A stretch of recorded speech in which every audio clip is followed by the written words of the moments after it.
Ignite. How many of you have been to one of these before? Woohoo!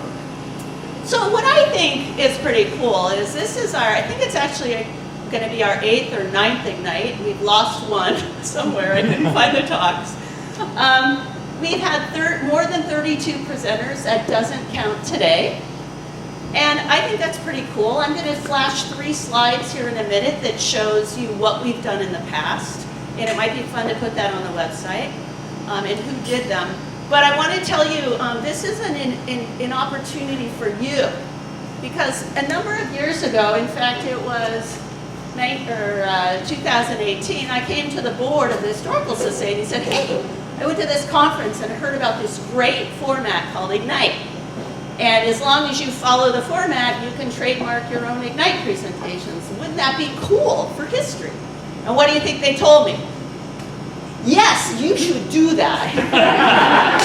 Seriously. So if you have a cool history idea, bring it to the board, and you too will be given permission to do that forever. But no, seriously, let's go to the next slide.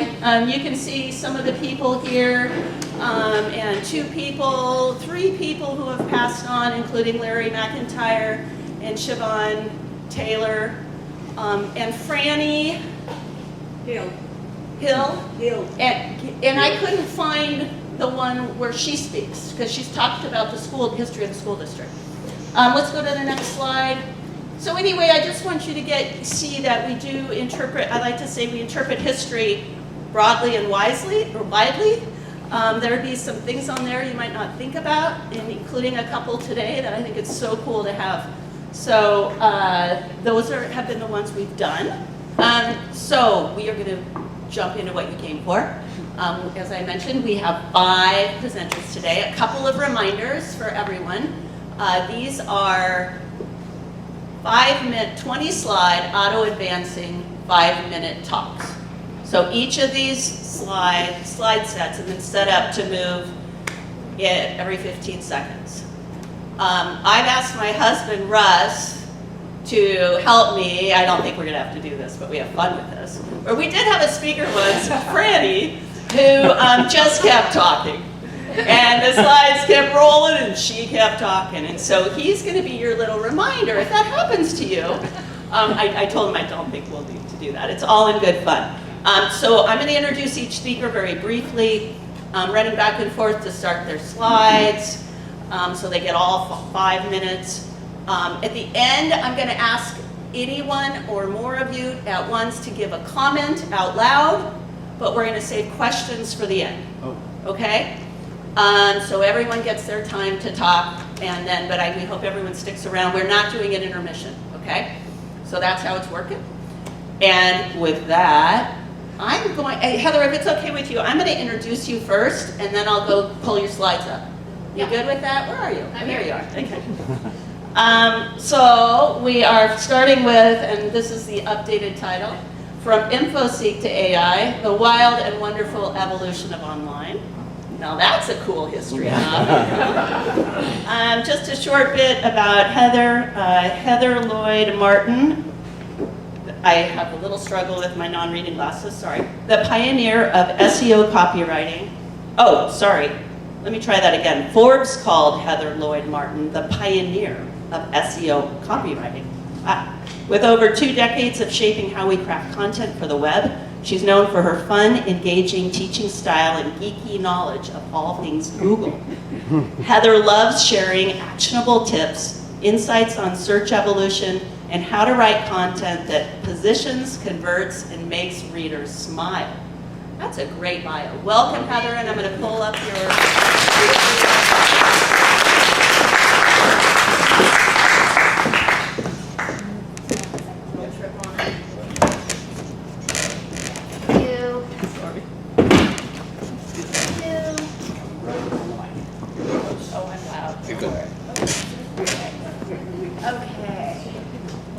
Sorry, that's Joe.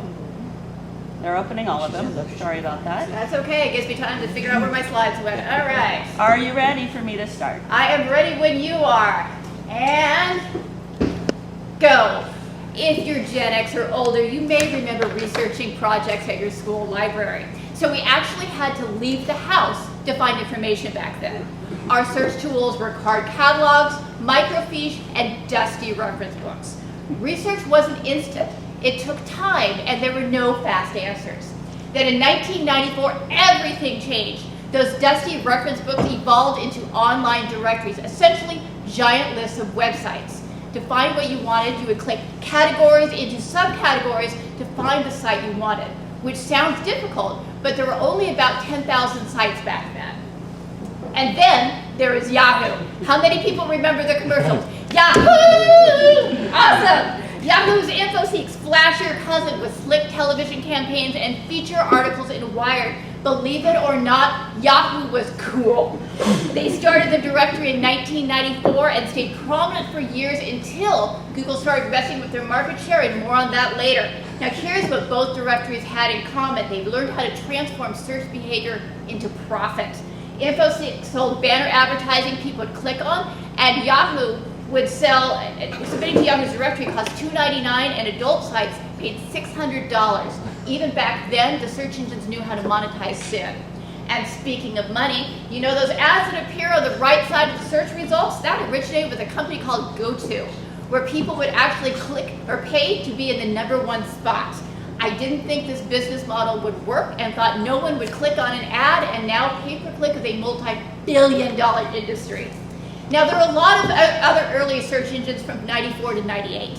They weren't great, partly because the technology was new and because of search engine optimizers like me who knew how to get their clients to the top of the results. Those conditions meant there was a huge hole in the marketplace for a new search engine. And enter Google, the company that promoted an easier search experience and better results.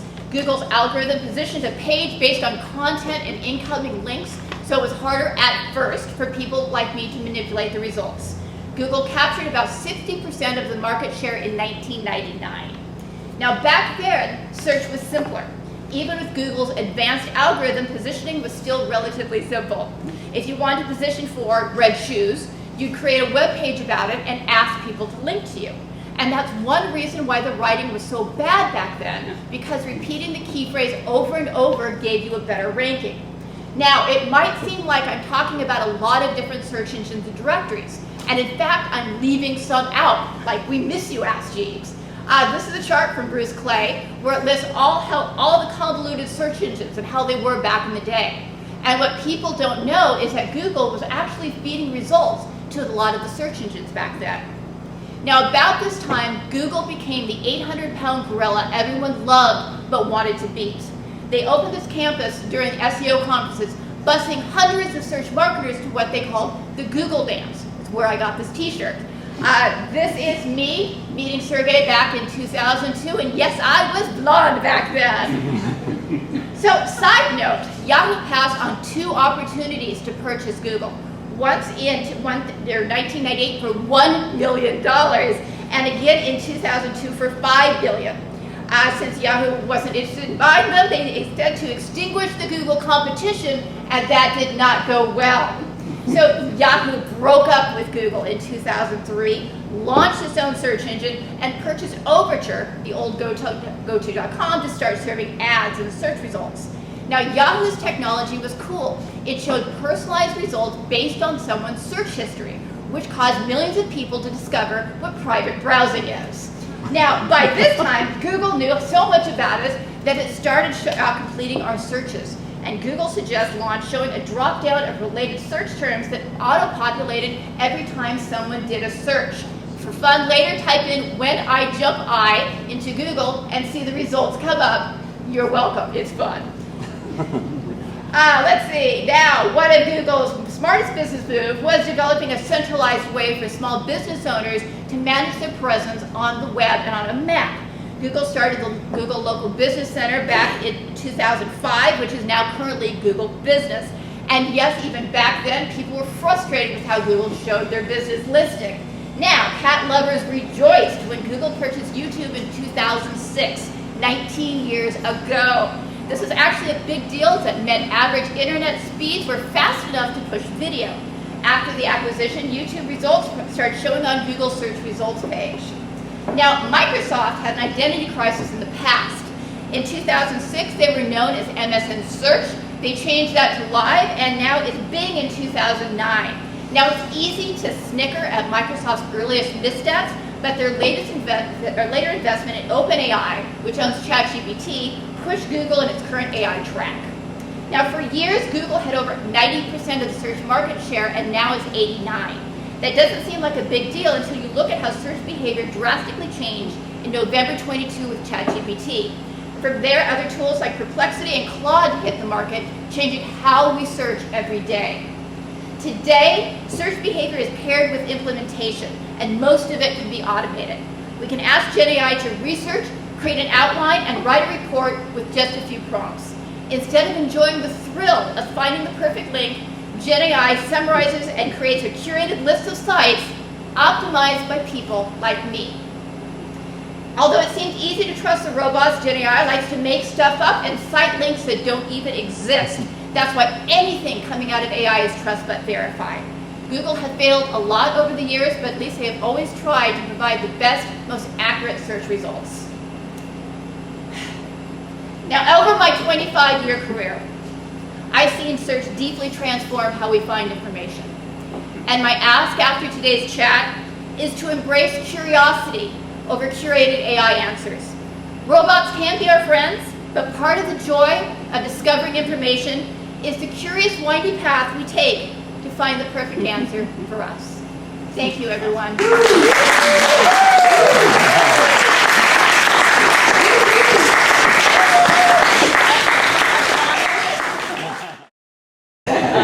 Okay, I'm really excited for our next talk. Brent Georgeson talked, did I pronounce that right? It's Jorgensen. Jorgensen. So. Okay, thank you. I should have known that. The Gribble Cemetery, Pioneer Cemeteries.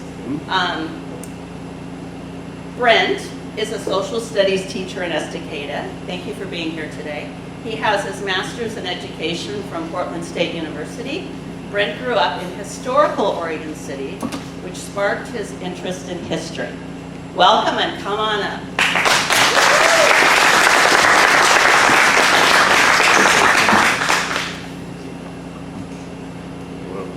Can you hear me okay? Speak directly into the right in there. Okay, maybe raise it. Yeah. Oh yeah. Up there. Is that good? Okay. Yeah. Hello. Awesome. Hi. You ready? It's really weird. I'm like usually talking to students, and so this is like my first adult audience. So if I messed up, sorry about that. We're still children at heart. Yeah. Excellent. Excellent. And so, just this mic for anyone, you kind of have to talk pretty close to it. Maybe tilt it up just to see. Well, it doesn't. Yeah. That it? Is that Okay, good? you ready? Okay. Okay, All I'm right, gonna start it right now. Okay, so I am Brent Jorgensen, also Gribble. My family is the Gribbles. They came over around 1846. So that was my adopted family. This is a picture of the Gribble Cemetery. It's very, very cool. We have to clean it up pretty much twice every year. Okay, so the state of Oregon defines a pioneer cemetery as a burial place that contains the remains of one or more persons who died before February 14th, 1909, which is the 50th anniversary of Oregon statement. So that was what you have to be considered a pioneer cemetery. The heritage, what County Grove State Parks and Reservations Heritage Cemetery Program, yeah, that person says that you can learn a lot of history and community, the surrounding community, so it's also very local history, and people appreciate that. There are more than 70, but there's a lot of cemeteries, I'm finding more and more. There are a few local ones. I did not find one for West Linn, but I don't think so. That Lake Oswego is the closest one I could find. That's a really cool cemetery. I highly recommend you all checking it out. It has a lot of history from the iron workers, and I don't know other people. This was a really interesting one. It's really hard to find. You have to find, like, kind of go around and, like, you have to, like, see the road that's right down there by the Interpret Center and the Home Depot. It's a little tiny cemetery right around the corner once you find it. It's like Milwaukee Pioneer Cemetery. If you haven't been there, it's a great one. Just wanted to show you some awesome pioneer cemeteries in the area that you can go check out. I love checking out pioneer cemeteries. We will get to the criminal cemetery, I promise. I just wanted to show you some pioneer cemeteries around the area. Clackamas Pioneer Cemetery. That one is really cool to find. A lot of interesting people in there. There's a couple of Gribbles buried in this one. No idea how they got there. I really want to find that out. I'm actually researching that. How did they get there? No idea. This one was really cool. There's a lot of ways to find out to get a special key to get in there. Supposedly haunted. A lot of people say it's haunted. I don't know. But it's really, really cool. I just hiked there a couple of days ago. If anybody's been there. Does anybody know who this person is? Yes. Yes. Meteorite. Yes, meteorite buried in Mount View Cemetery in Oregon City. That other picture is awesome. It's a rose that was given to that little girl by John McLaughlin, and they think that that's the reason why it sparked the Rose City, a lot of it. Okay, so time to explore a cemetery, which I'm not sure which cemetery this is, but we are going into the Gribble Cemetery in just a second. Okay, Gribble Cemetery, 1858. It's located outside of Canby, Oregon. The Gribbles are really, really well known in Canby. If you Google Gribble barn, you'll get a lot of information on the Gribbles from that. Unfortunately, the barn was torn down. We didn't get to see it. This is John Gribble. He was the first generation. He brought his family over in 1846. Went to Philip Foster Farm. It's a great place if you've never been there. They wintered there. He got the land claim in Oregon City. Came out to 1847. Staked his land claim outside of Canby. Nancy and Andrew was the second generation. Nancy's a very cool lady. She actually was the interpreter for the Cayuse court case with John McLaughlin, and they just had a memorial in Oregon City. This is her, Nancy. She also got staked in the Clackamas County Fair, so she was one of the first people that started the Clackamas County Fair, which I think is really awesome.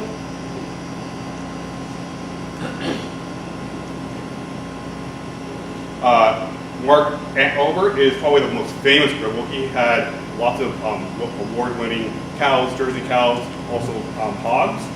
He got enough money to invest in education, and they kind of shot ourselves in the foot where people went off and got education and left, not being a farmer.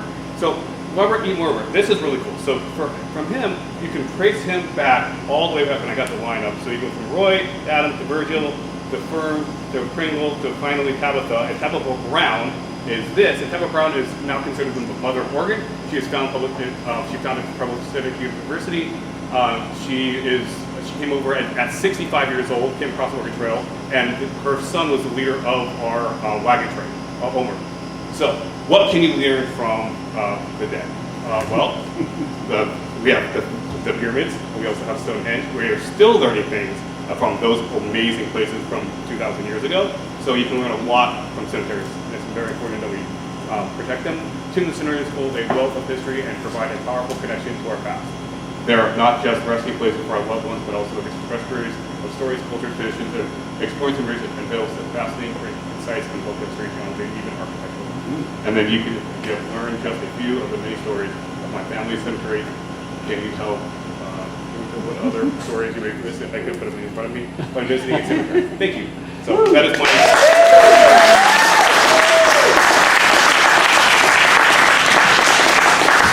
A comment, anyone? Come on, a comment?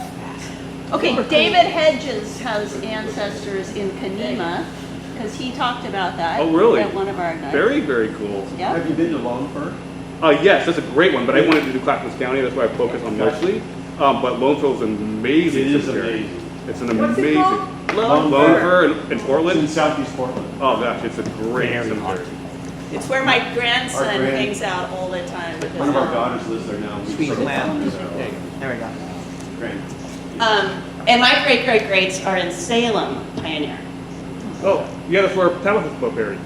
Well, there we go. And she's actually considered one of the 8 mothers of Oregon. But- Okay, got it.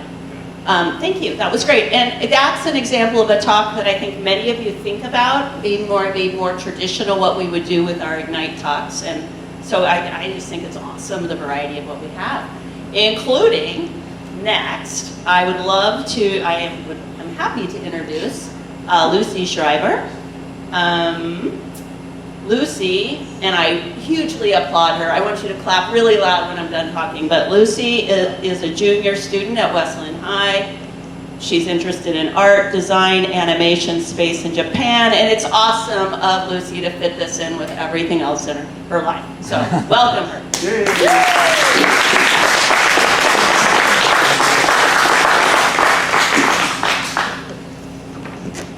That's right there. That's Hey, there you go. first. There we go. Yay. I have no idea if the Tilt thing it up works. just a little bit.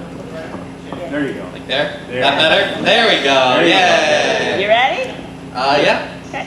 So hello everybody. I am going to be giving you a presentation on vexillology, which is the study of flags, flag design, and the history of flags. I'm mainly going to be focusing on the history of flags, specifically around Europe and European flags.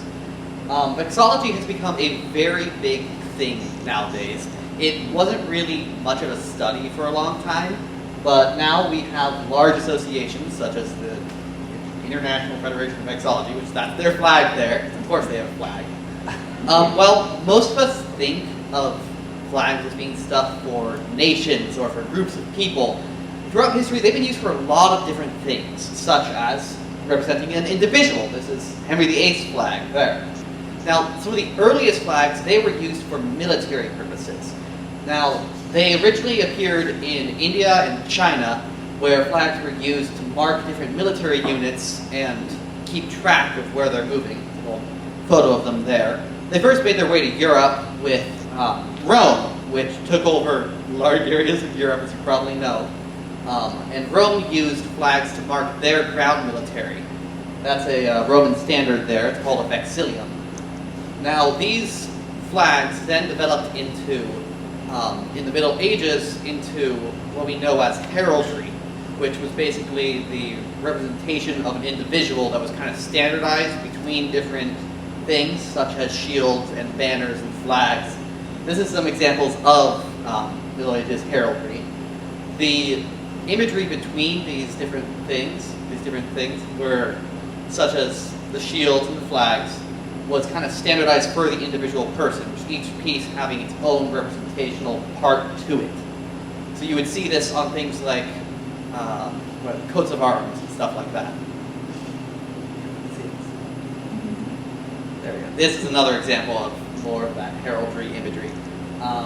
This is a very, very early flag used in Middle Ages, where mainly during this time, a nation did not have a flag, but an individual, the leader of that nation, would use its leader's flags. This started to change though when we get to the 18th century, where the idea of a national flag started to become a thing, where a country on its own would have a flag. And one of the first examples we found of this is this, which is one of the old Dutch flags. This was used during the Dutch Revolution, and it is one of the first flags that represented a country instead of representing an individual. Now, this is a bunch of other examples of these flags. As nation building started to spread across the world, we see Europe start to develop this culture of having a flag be something that is not necessarily for your king, but for your people. And this is an idea that is really focused on with the French Revolution and the American Revolution, where flags were used to unify people and to make a big culture around your group and around your people. Now, one of the biggest empires that covered the world at this time was the UK, England, which they started to standardize their flags between all their different colonies. They started to put little flags up in the corner. If you ever wondered why some flags have things in the corner, they invented that idea of putting a representation to show that this is a part of England, and now it's a part of, and it's what up that on it. We also, in America, we stole that idea, and that's where our red, white, and blue comes from, is from the British flag. And red, white, and blue is now the most popular used flags, colors and flags. Now, nowadays, vexillology has become a major part of a lot of people's lives, where we see flags all the time. This is the flag of Portland right here, if you've never seen it before. And a big trend has been to redesign these flags, such as, this is a good example of it. This is Utah's flag, which the old one over there, that one was then replaced recently with the one up in the corner. Now, flags can represent a lot of different things, but mainly they're supposed to represent a group of people. That's where the Oregon flag kind of fits. There's not much representation of Oregonians in that flag. That's an old, I changed the slide anyway, but I still talk over it. Flags have become something that represents people. It can represent a group, it can represent a nation, and it can represent something about everyone. Thank you.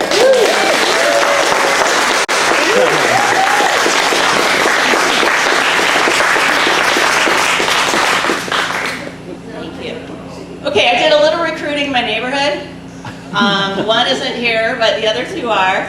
And I'm really excited for Eileen Berger to talk about, I did say that last name, right? Yeah, I mean, I've only known you for 30 years. Filipino heritage in Oregon. And Eileen is a retired technology, actually you're short too, so I'm gonna move it down. There we go. Eileen is a retired technology executive with over 40 years experience with technology companies such as Unisys, of course. Unisys, Mentor Graphics, and as former co-worker and CEO of CoreSource Technology Group in Portland. She has degrees from the University of Texas at Austin in computer science and mathematics. Welcome, Horns. Where is it? Okay. Come on up, Eileen.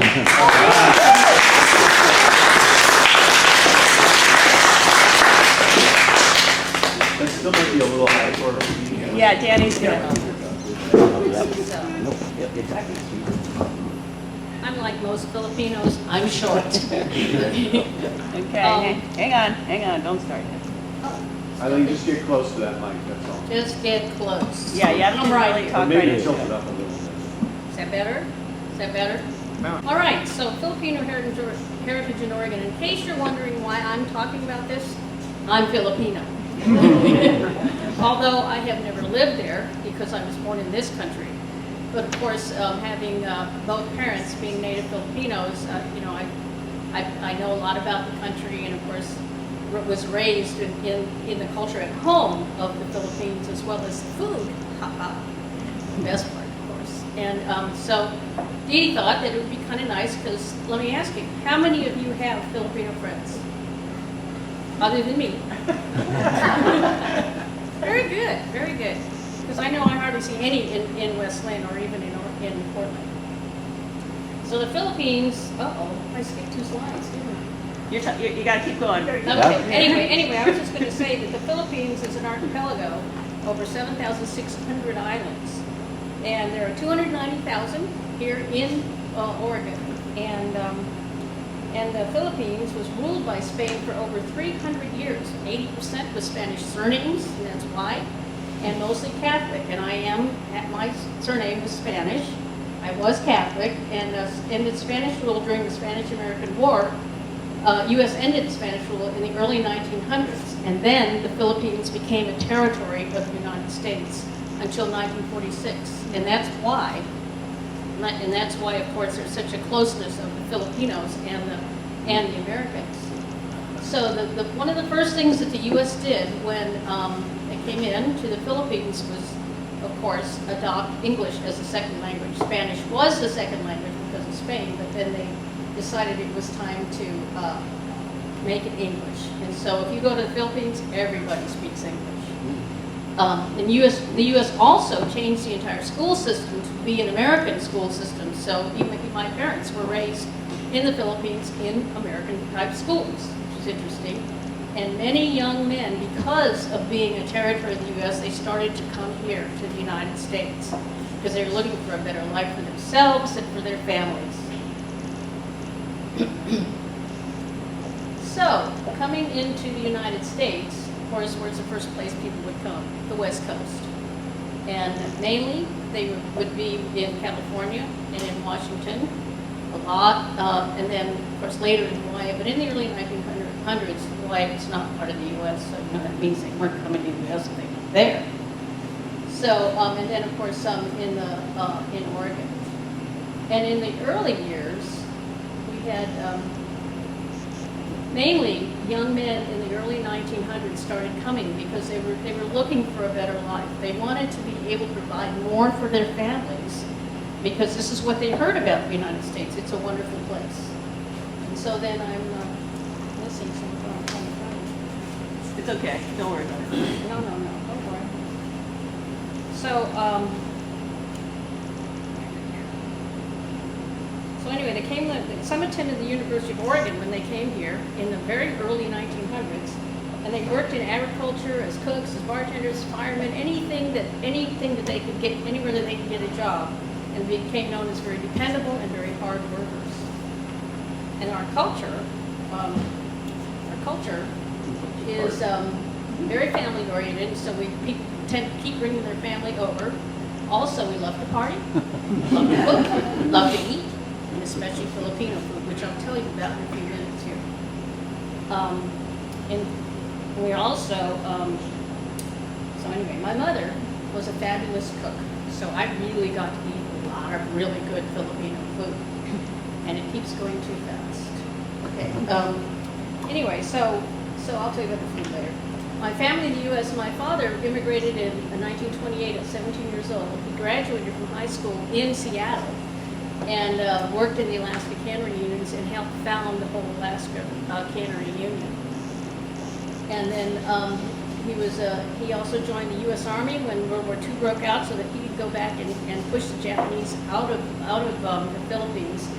And what was fun is he met my mother when they came he went with General MacArthur, and he met my mother when his unit went through her town, and they got married. They had my brother and sister, came to the United States, and then I was born a year later in California.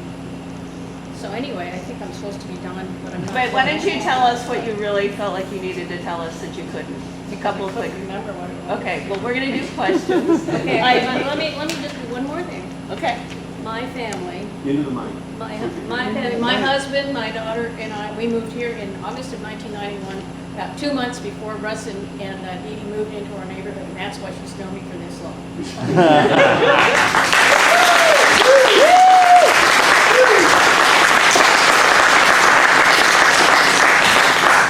But we'll do questions in just a few minutes, but now we're getting to our final talk for today. And I have to tell you, to me, this was one of the most unusual topics anyone's ever given me.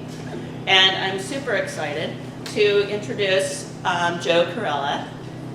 Joe is a retired IT executive with 20 plus years experience in companies which include IBM and Microsoft. He has a degree in electrical engineering from UCLA, where he focused on solid state and quantum electronics. Okay, well, come on up, Joe.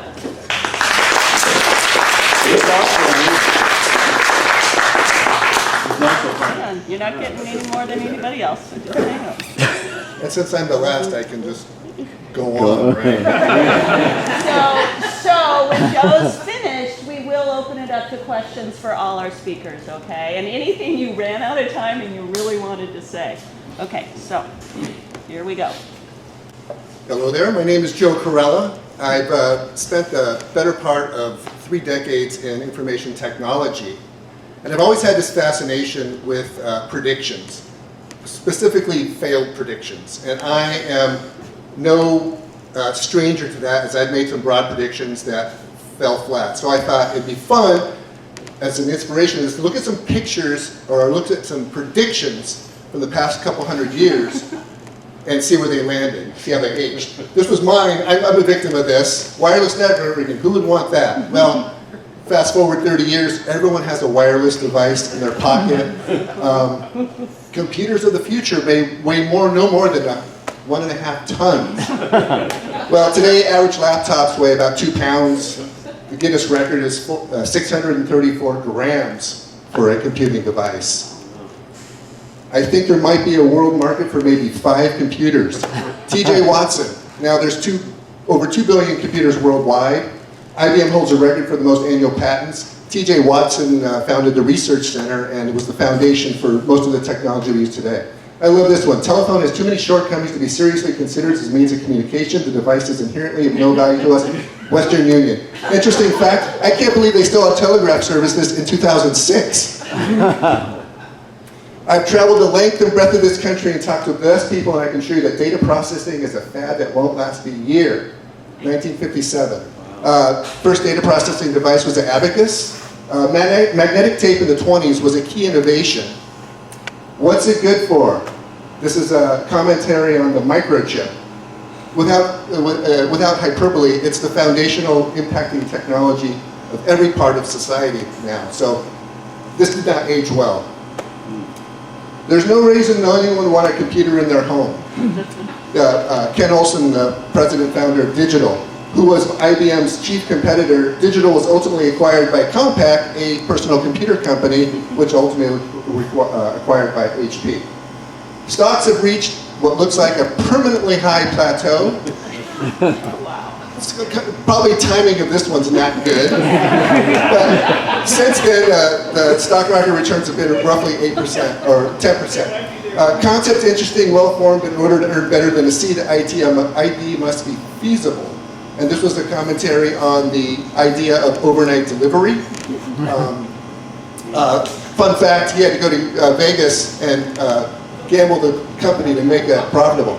Who the hell wants to hear actors talk? Sad note, Sam Warner died the day before the Jazz Singer opened, which was the first talk. I love this one. We don't like their sound and guitar music is way out. Decca recording Passing on the Beatles. They ended up signing with EMI. Decca, not going to make the same mistake twice, signed the Rolling Stones a year later. Wow. Wireless music box has no imaginable commercial value. Who would pay for a message sent to nobody in particular? Back then, messages were all point-to-point over radio, and when they arranged a broadcast of a prize fight, it drove demand. Drill for oil? You mean drill in the ground and try and find oil? You're crazy. Back then, they used to find oil accidentally through excavations, put it into barrels, but Edwin Drake pioneered the technology to get there. Heavy than air flying machines are impossible. Wright brothers first flew their aircraft in Kitty Hawk, 750 pounds. The Antonov AN-225, 640 tons. Airplanes are interesting toys, but of no military value. Interesting about this, Marshall Foch, they named an aircraft carrier after him. Louis Pasteur's theory of germs is a ridiculous fiction. He was not necessarily interested in milk, but wanted to know why beer and wine went bad. And I thought it was interesting that there was little known about the professor beyond this quote. This is one of my favorites. 640K ought to be enough for everybody. Interesting fact, the current minimum RAM required to run Microsoft Windows is 4 gigabytes. Moore's law basically says transistor density is just going to continue to increase. And a good way to wrap this up from Alan Kay, the best way to predict the future is to invent it. He's a fellow at Walt Disney Imagineering and a Turing Award winner. Thank you.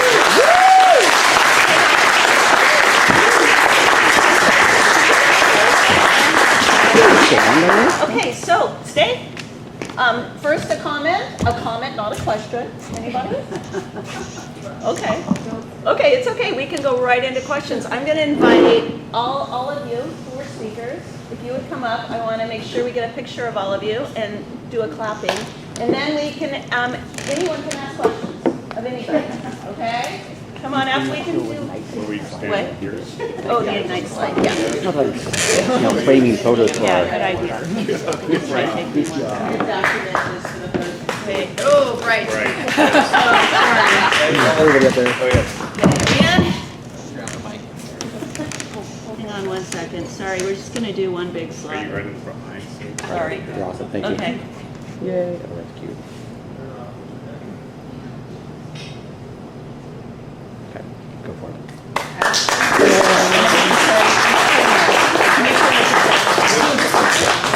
Okay, stay there, or get comfortable. I can bring chairs. I mean, this won't go on forever. Don't worry, everybody. But I want to make sure people have an opportunity. You know, it's really hard to do that. You all did awesome, but I know you had so much knowledge and things to share. And so, are there questions? Does anyone want to start with a question for any of them? Dee Dee, can you do my... Yeah, in the back, Mark. Is AI going to take over Google? Are we just going to type into some sort of AI thing? Can you read back the... Repeat it. Repeat it. thank you. Repeat the question Can back. you repeat the question? Yeah, so the question was, is AI going to take over Google? Are we just going to type into Google and AI is going to do all of it? AI has actually been a part of Google for a very long time. It just hasn't been sexy and trendy until ChatGPT came in. So I would say that yes, the AI is here. Things are moving with it. Google is expanding to do even more with it. And I think that yes, it's here to stay and it's going to be changing what we do, how we search and find information incredibly quickly over the next 5 or 10 years. So what we see now as the Google search results page is going to be completely different very, very soon. My prediction. We'll see if you have it later, but Are you sure you want to make a prediction? I don't know now. But you might have ideas on that. Do you have Les, you thoughts? had a question? Well, I had a question for Schreiber about you mentioned shields, and I was wondering, it got me thinking about the difference between shields and flags. And are shields more family lineage? Well, or what? Did when I said- did they morph into flags? Yeah, when I said shields, I meant more like a literal shield. Oh. Like, what I meant is that they would take the heraldry imagery and paint them onto a literal shield so that knights and soldiers would know who's the friend and who's the person you want to kill. Oh, yeah. Because so you don't end up decapitating your best friend. Okay, so nothing to do with the shield. They did also end up doing heraldry stuff with shields and with symbols like that, with like coat of arms. I don't really know that much about coat of arms stuff, you know? Well, I was just gonna say, with the shield thing, the Vikings would print their shields on red, and then they would flip them to white if they were friendly, and then red on if they're they're not friendly. So, Oh, yeah. okay. Right here. One for this action. How long has that Portland flag been around? I've never seen it. Yeah. The Portland Repeat flag. the question. Oh yeah, how long the Portland flag has been around? That was the question. I don't know when it was first introduced, but Okay. it was made by the Portland Vexillology Association, which is the biggest vexillology group in America, which makes sense. It's in Oregon, Portland especially. We're weird. It was green anyway. Yeah. Yeah. Um, That was very interesting. I think it's only been around since the 2000s, I think. So Okay, pretty recent. yeah. Has anyone seen it? Yeah, they fly to Timbers games all the Timber time. game, yeah. Oh, Timbers. Does anyone know what that is? I've been to Those are some pretty colors. I think there was a I'm follow-up more of a question. Thorns. Yeah, I had a second question. You mentioned how a lot of people use culinary arts. And so that begs the question, if I want to try this cuisine, where would you recommend? I don't Could you know. repeat the question? The question is, where should you go for Filipino food? My house. Yeah, we live near we live near we live near him, actually. There have been some Filipino restaurants in the area, but I don't think there are many left right now. There was a good one in Beaverton, but it went away. I don't know why it went away, but it went away. But for some reason, Filipinos have not started restaurants. But I can tell you this, my mother was a fabulous cook, and if you could have eaten some of her food, and my daughter who lives in Newfoundland, her youngest daughter has now taught all her friends how to eat adobo, which is a Filipino dish, because they all love it. I think your next line, you should do samples. Next time. Oh, let me tell you, the cooks in my family are my mother and my daughter. I can cook it all, but I don't like it. Yeah, the liking to cook skipped a generation. Thank you, Bill. Thank you. But, okay. Another question. I have a question. How did they come up with the word vexillology? So vexillology, I don't know if you caught this earlier. The question was, how did they come up with the word vexillology? And it basically came from the old Roman banners, which were called vexillium, which I don't actually know, I think it just translated to banner in Latin. But that's where the word ended up coming from. They took the vex from that, and put ology of science on the end of it. So it was just vexillology. It's banner science. Questions? You're not allowed, wait, hang on. Okay, go ahead. Well, I'm thinking of the master of prediction Okay. over here. I wonder if he has a prediction of life. If there's Life any- in America. If there's anything I've learned about predictions, it's just not to make them. Because someone's going to write it down, and 100 years from now, they're going to be like, look at this guy, look what he thought was going to happen, and look what really happened. So I think these are all cautionary tales about Yeah, people there that we made go. like bold predictions, and they did not age well. Yeah. Thank Fair you. enough. Good question, Marla. This is for the cemetery guy. Gribble. You're known as the scientist. Have you made a list of the historical cemeteries in the area? One of the life projects I want to do is do Pioneer Cemeteries of Clackamas County. So that is, I want to do that. This has become become a part of me, kind of. I was not planning on going into cemeteries, but then I realized my family history is really, really cool, and then I was like, wow, I want to do this. And so, yeah, I want to do that just for Clackamas, but there's pioneer cemeteries all over Oregon, and that would be a way huge project. In fact, that slide that I didn't get close to, they're still finding more cemeteries that are classified as pioneer cemeteries. So they're actually growing, and they're researching and learning, like, oh, this person was buried here before we thought, so now it's a pioneer cemetery. So. Brent, are Do you you know the connected? bird cemetery? What's that? The bird cemetery, have you been there? We Uh, have relatives there, and that's just. I don't know. Where is that?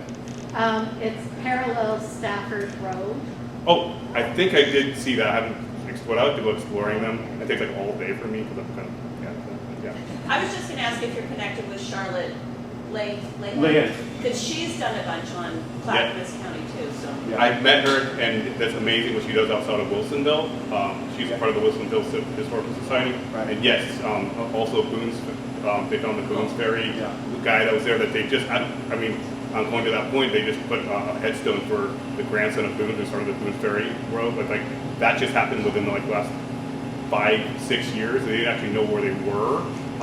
So that was pretty fascinating. Also in Mount Cemetery, View Cemetery, there's new Civil War headstones because they knew that they were in there, but they didn't know where they were, so they kind of guessed and put them in there. So like, yeah, things are changing all the time in cemeteries. Questions? I have one for Heather. So I have these memories of, with being, work-wise in the 80s, having intranets. And then that day when the internet was available. Can you give me years on this? Because that's where I'm really confused. It's okay if you can. Yeah, so I'm trying to think back because I went through the same thing when I worked in house. Internet was mainstream 1992. Yeah.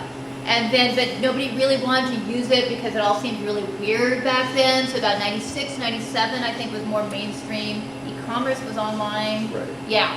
So it feels like so long ago because it was. And back then it feels like it changed so slowly, and in a way it kind of did because it was so new.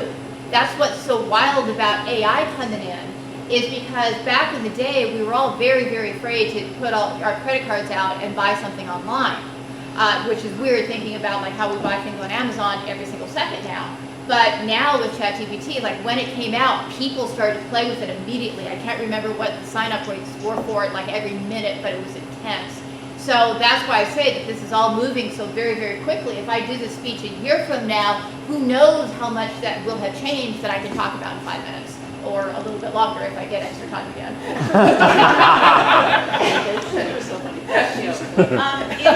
Any final questions? Okay, well, we can stick around, make sure and, thank the Ale House. I really didn't do that, but they've been so awesome in letting us use this space. Thank you for supporting them. One more round. You all were awesome. Thank you, everyone.